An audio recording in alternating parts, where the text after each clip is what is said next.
ഈ തുടങ്ങിയ പീരിയഡ്സ് അവസാനിക്കുന്ന ഒരു ഏജ് ഉണ്ട്. ഈ ഒരു 7 മുതൽ 10 വർഷം ഏതൊരു സ്ത്രീക്കും ഒരുപാട് ഹോർമോണൽ ഇംബാലൻസസ് ഫേസ് ചെയ്യേണ്ടി വരാറുണ്ട്.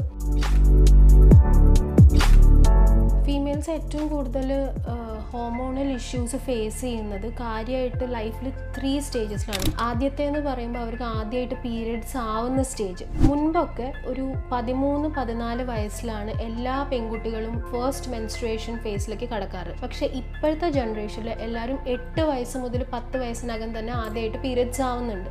അതുകൊണ്ട് തന്നെ വളരെ ഏർലി ഏജിൽ തന്നെ അവരുടെ ലൈഫിൽ ഒരു ഹോർമോണൽ ചേഞ്ച് അറിവ് വയ്ക്കണേക്ക് മുമ്പ് തന്നെ വരുന്നുണ്ട്. ഒരുപാട് ഇഷ്യൂസ് ഫ്യൂച്ചറിലും വരാറുണ്ട്. സെക്കൻഡ് സ്റ്റേജ് ഏറ്റവും കൂടുതൽ ഒരു ഹോർമോണൽ ടേർമോയിൽ ഫേസ് ചെയ്യുന്ന ഒരു ഇഷ്യൂ ആണ് പോസ്റ്റ് നേറ്റൽ ഡിപ്രഷൻ.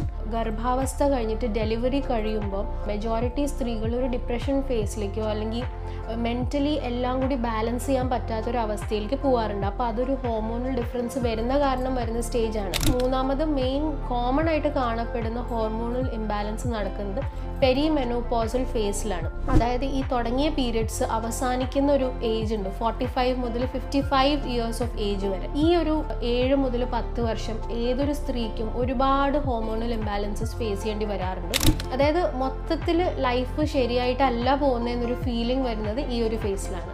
അപ്പോൾ ഈ 3 ഫേസിലും അതിൻ്റേതായ ചികിത്സകളിൽ മർമ്മ ചികിത്സയ്ക്ക് ഭയങ്കര ഇമ്പോർട്ടൻ്റ് ആയിട്ടുള്ളൊരു റോള് പ്ലേ ചെയ്യാനുണ്ട്.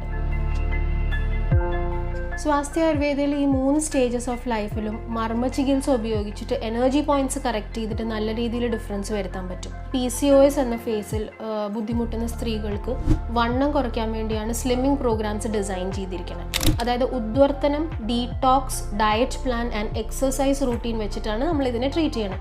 അതേപോലെ തന്നെ anxiety, mood swings, fibromyalgia, muscular pain, അതിനൊക്കെ മർമ്മ ചികിത്സയിൽ നല്ല ട്രീറ്റ്മെൻറ്റ്സ് ഉണ്ട്. അവസാനം വരുന്നതാണ് ഡീടോക്സ്. ഇൻ ആൻഡ് ഔട്ട് നന്നായിട്ട് ക്ലീൻ ചെയ്താൽ തന്നെ ഒരുപാട് വാട്ടർ റിട്ടൻഷനും അങ്ങനത്തെ ടോക്സിക് അഫ്ലുവൻസ് ബോഡിയിലുണ്ടെങ്കിൽ അത് ക്ലീൻ ഔട്ട് ആയി പോയാൽ തന്നെ നമുക്ക് നല്ല രീതിയിൽ ലൈഫിലേക്ക് തിരിച്ചു വരാൻ പറ്റും. ചികിത്സയ്ക്ക് അപ്പുറം നമ്മൾ ലൈഫ് സ്റ്റൈലിൽ എങ്ങനെ മോഡിഫിക്കേഷൻസ് വരുത്താം, എല്ലാ ദിവസവും എക്സസൈസും മെഡിറ്റേഷൻ, യോഗ പോലത്തെ കാര്യങ്ങൾ ഇൻകോപ്പറേറ്റ് ചെയ്തിട്ട് എങ്ങനെ ഇതിനെ സാധാരണ ഒരു ജീവിതം നയിക്കാം എന്നുള്ളതാണ് ശ്രദ്ധിക്കേണ്ടത്.